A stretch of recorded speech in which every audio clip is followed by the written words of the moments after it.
Species of maples named for people. Part 1. For the past couple of hundred years, botanists have been analyzing maple species in an endeavor to systematically cubbyhole them based on various criteria.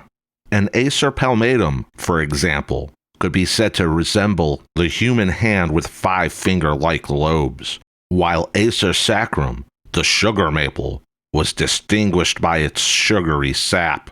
Acer platanoides resembled platanus, or a sycamore plane tree.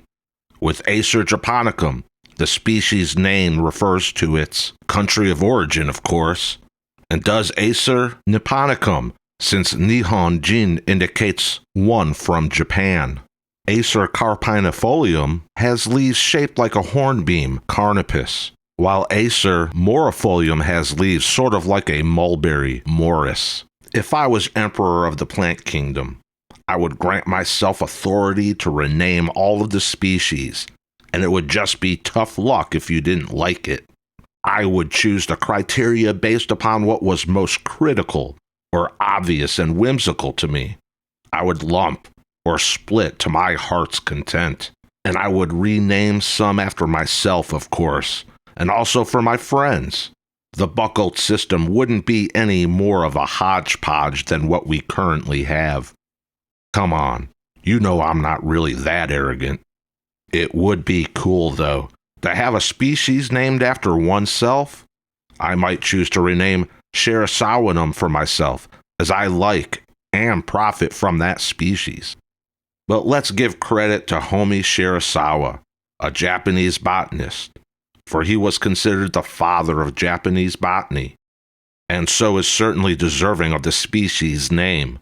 What I don't know is if he coined the species name himself, or was it by another botanist or committee of brown-nosers looking for future reciprocation. The Acer shirasawanum species forms a small tree with a broad canopy. Hybrids can exist with Acer palmatum, and that it's possibly the origin of some of our own introductions, such as Sensu, Mr. Sun, Kawaii, Johin, and others. The seed source of these cultivars was Acer shirasawanum, but in an open garden setting with plenty of palmatum neighbors.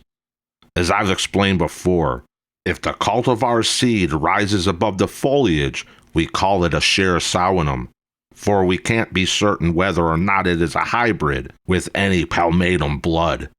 In other words, Acer shirasawanum Red Dawn exhibits dangling seeds, and even though its seed parent might have been shirasawanum, I would not have called it so. Our introduction of Shira Red, which is almost identical to Red Dawn, has erect seeds. Also understand that one Acer shirasawanum in an open garden with palmatums can have both species as offspring. Technically, every flower on this one tree could receive pollination from a different source.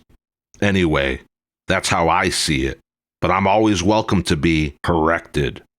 I wish I could chat with Dr. Shirasawa about my theories, but I'm too late, for he lived from 1868 to 1947. Speaking of hybrids, Acer X Freemanii was named for Oliver Freeman, a plant breeder at the National Arboretum. He crossed Acer rubrum, red maple, with Acer saccharinum, silver maple, and came up with a hybrid possibly more useful than either parent as a garden-worthy tree. Freeman wasn't just a maple guy. He hybridized magnolias too. Besides spending nearly eternity in the herbarium, he did research on blueberry cultivation and hybridization. By the way, research on people I don't know can be dicey. Freeman was born in 1891 and died in 1969. But another source says he died in 1979. In Beaulieu's An Illustrated Guide to Maples, Freeman was a plant breeder at the Arnold Arboretum, while the U.S. National Arboretum claims him as their own. And no, he didn't work at both, nor did he die 2 times. I like various cultivars, but I don't grow any Acer X Freemanii because Oregon shade tree growers produce them by the many thousands and have recently been dumping them by the many thousands. 2 photos above were taken in Belgium a year ago, where one tree had yellow fall color and the other orange. The hybrid accounts for a tough, low-maintenance tree, and I wouldn't mind owning one, but I would prefer if someone would first find a dwarf form. Acer maximowixianum was named for the Russian botanist Karl Maximowicz, 1827 to 1891. Max, we'll call him, was actually born a Baltic German and was named Karl Maximovich. He changed his name himself, for some reason, for his scientific work, and eventually became curator of the St. Petersburg Botanical Gardens Herbarium, then finally director.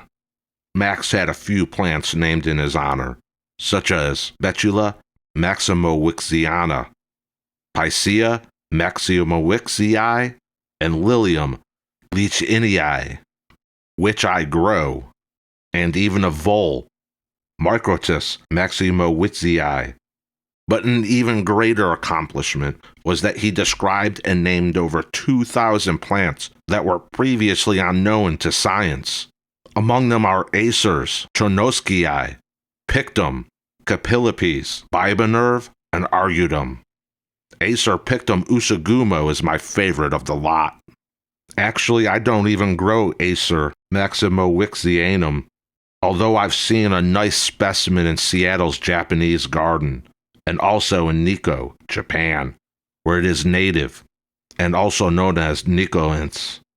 For years I have tried to acquire the cultivar metallic gold, which nobody seems to know about, having only seen it in one garden in Japan. Maximowixianum grows too large for me to bother with, and its also close relatives Grisium, Triflorum, and Manchuricum are better trees, I think. We also grow X cinnamon flake, which is a Grisium X maximowixianum hybrid. Armand David, a French Catholic priest, was sent to China in the 1860s. He had a focused interest in the natural sciences such as geology, zoology, and botany, and was in China at the perfect time for plant discoveries and introductions.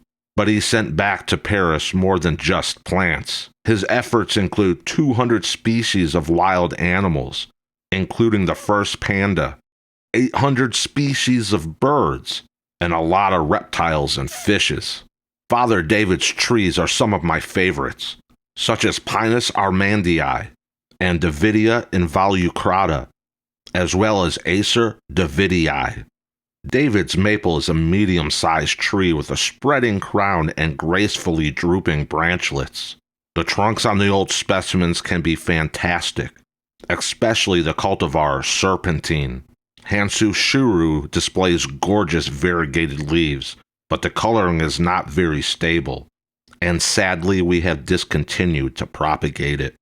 Acer davidii George Forrest was introduced by the great Scottish collector who made several trips to China, including 7 to Yunnan province, where I have been once. About the same time David was in China, so was Ernst Faber, a German Protestant missionary. He was considered one of the foremost of Chinese scholars of his time, and produced works on theology, history, and botany.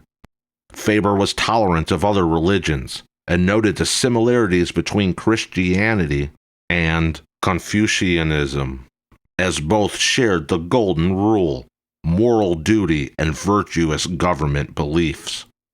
Nevertheless, he was a Christian missionary, and his goal was to convert the mind of the Chinese. Ernest Faber collected Acer fabri in southeastern China in 1887. It is an evergreen tree and only hardy to USDA Zone 8. My oldest stock tree was kept in a greenhouse until it got too large. Then I sold it to a Californian. No one had a clue what it was, and I would field guesses such as ficus, But then I would point out the tiny winged samaras. Best of all, it's Acer Fabri's lush chocolate purple new growth in spring. As with many evergreen trees, there's not fall color, for the old leaves would only drop once the new growth began in spring. So, there you have some maple species named for people. Next week I'll continue with more, and I especially can't wait to get to Philip Franz Balthasar von Seebold. If you are a specialty nursery or boutique garden center wanting the rare and exceptional plants your customers love, register as a wholesale customer on buckoltznursery.com today.